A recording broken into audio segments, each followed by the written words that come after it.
Rhetoric is supposed to convince an audience, right? So you have to consider that audience's values, attitudes, beliefs. To ignore it is to not be doing rhetoric. Of course, there is a school of thought that, the situation is rhetorical. You can use words and images and things like that to shape an audience to some degree, but there's a fine line between that and coercion and compelling an audience to say or think something. And that's what I'm seeing in the field of rhetoric and composition right now. It's more coercion and compelling and less persuasion and convincing.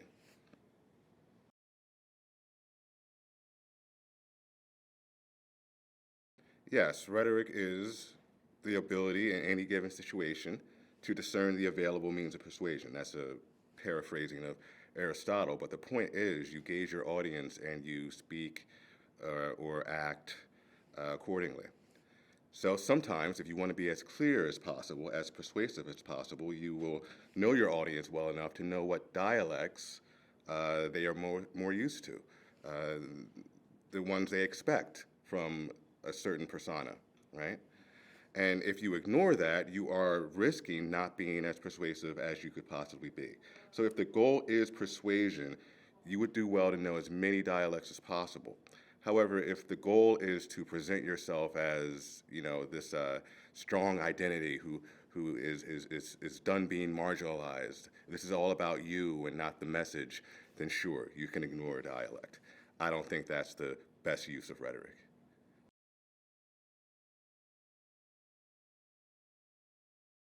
There are so many ways that contemporary DEI initiatives are harmful. And when I say harmful, I mean harmful to the discipline of rhetoric specifically. Um, and for one, with these DEI trainings, there's really one right way of thinking. There's one right viewpoint, which is antithetical to rhetoric as a whole. You need various viewpoints for rhetoric to make sense. Otherwise, there's no need to persuade somebody, especially if they already think like you.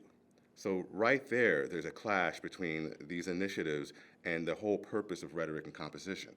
So there's that. There's also an inherent essentialization of groups, right? Oh, you're black, you must use this kind of rhetoric. And if you're not using that kind of rhetoric, it's because you've been duped or because you're trying to be phony or something like that, which is a very erroneous way of looking at the use of dialects, the use of rhetorical tropes and schemes and things like that. You can still be yourself. You're putting yourself through a filter, right? A filter of your audience's values, attitudes, and beliefs. There's nothing, fake about that. There's nothing phony about that. In fact, it's rhetorical savvy. It's concern for your audience and the message you're trying to convey.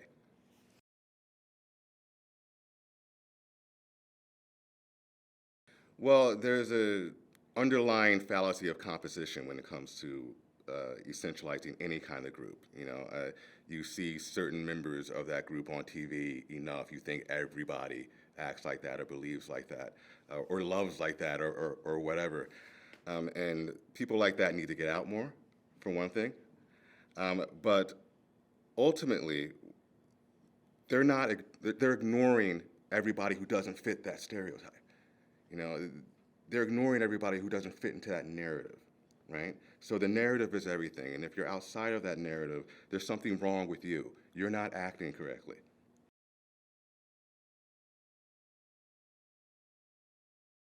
I think we have to make classical liberal values cool again, right? If you do classical liberalism correctly, it is social justice, right? The issue hasn't been those sets of values, it's been our inability to live up to them. So if you abide by free speech, and you should in a pluralistic, civil, democratic society, then what you're saying is, you can say that, but I can tell you why it's a problem, and so can he, and so can she, and we all have a voice here, right? There's this idea of the marketplace of ideas. You put things out there with your voices, and whatever rises to the top seems to be a norm or a moray or something like that. So when somebody says something, racist or sexist or homophobic or something like that, um, you also have free speech, the freedom to talk back to that, tell that person why that was the wrong way to go, why their thoughts and ideas are incorrect. So it has to be a conversation. That's the ultimate answer to this question, right? It has to be a conversation. It has to be a dialogue. And if dialogue's being shut down, if people are being silenced or canceled or deplatformed, that conversation can't happen. And if that conversation can't happen, then those ideas, if they are indeed erroneous, aren't going to get challenged. Not enough anyway, right? And that's the problem, especially in a diverse and apparently civil society like ours.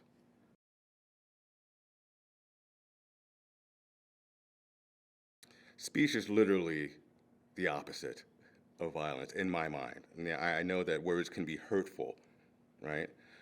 But the goal is not to stifle those words. The goal is to develop a level of emotional intelligence where those words don't stifle you, they don't incapacitate you. We need conversation because, as Daryl Davis says, if we're talking, we're not fighting, right? We have to have these conversations. And if somebody says something you don't like, all right, think about this. It's better to hear that than getting punched in the face. Conversation staves off coercion, physical coercion, violence, physical violence. That's why when people say harm these days and they're talking about a word they didn't want to hear or an idea they didn't want to hear, an innocent idea that just doesn't align with their ideas, then they're really tainting the language, they're tainting civil society, they're tainting what works and what keeps us a civil society, and that is conversation.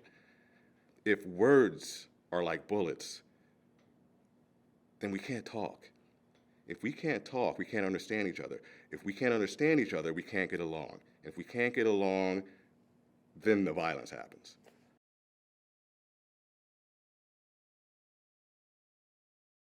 Well, in a lot of diversity, equity, and inclusion initiatives, workshops, trainings, things like that, um, the first step is to help everybody get along. That's supposed to be the idea anyway, right? But we're skipping the ability to get along with ourselves, right? There's an intrapersonal level to this, right? In fact, there are three components of empowerment theory. There's the intrapersonal, the interactional, which is the group, interaction, whether it's behavior or speech. And then there's behavioral, which is kind of working together, getting things done in society. We tend to skip the first one. We skip intrapersonal. We skip helping people realize how they're talking to themselves, self-awareness, emotional self-management. If you skip that one and you go straight to the interactional, then you're probably bringing things with you that are getting in the way of genuine conversation and active listening. You're bringing ideas that you're projecting onto this particular situation, and you're not letting the situation emerge for what it is. You're not in the here and now.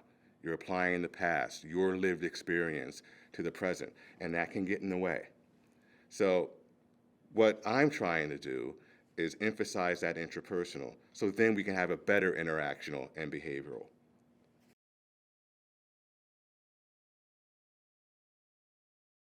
Given emotions, you have to be adaptable as well. You have to be able to roll with the punches, right? You have to be able to take whatever life gives you and do your best to deal with it and not crumble. You can't crumble. So the more we can be adaptable, the better we will be at running towards those conflicts. The better we will be at being adaptive leaders. We'll be better at solving problems that seemed unsolvable. It's a valuable and necessary skill, especially in a society like ours, one that is diverse, one that allows people to have various different interests and ideas and viewpoints. It's supposed to anyway. You have to be adaptable in that situation. Otherwise, you're not going to make it. So both as an emotionally intelligent member of civil society and a rhetorician, adaptability is your best friend.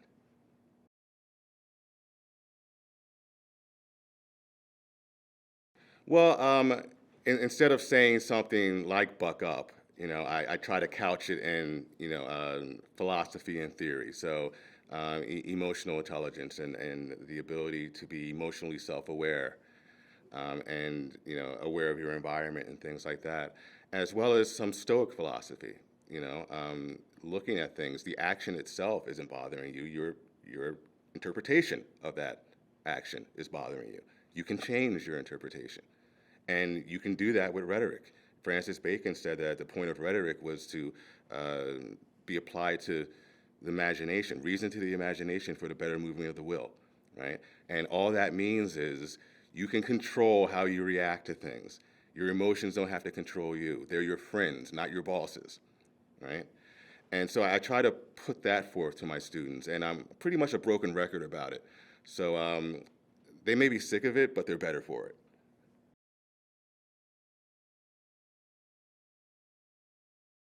So Francis Bacon's use of rhetoric was all about emotional self-control. The rhetoric is the faculty of applying reason to the imagination for the better moving of the will. All that means is your emotions don't have to get the best of you. They shouldn't. Emotions are a supplement to reason. They're your friends, not your bosses. And what he was basically talking about is intrapersonal rhetoric. How do we talk to ourselves? How do we talk ourselves out of reacting to that incident in a negative and detrimental way? We can do that. We have a choice. Now, a lot of people don't realize that we have that choice because emotions are so powerful and so quick, right?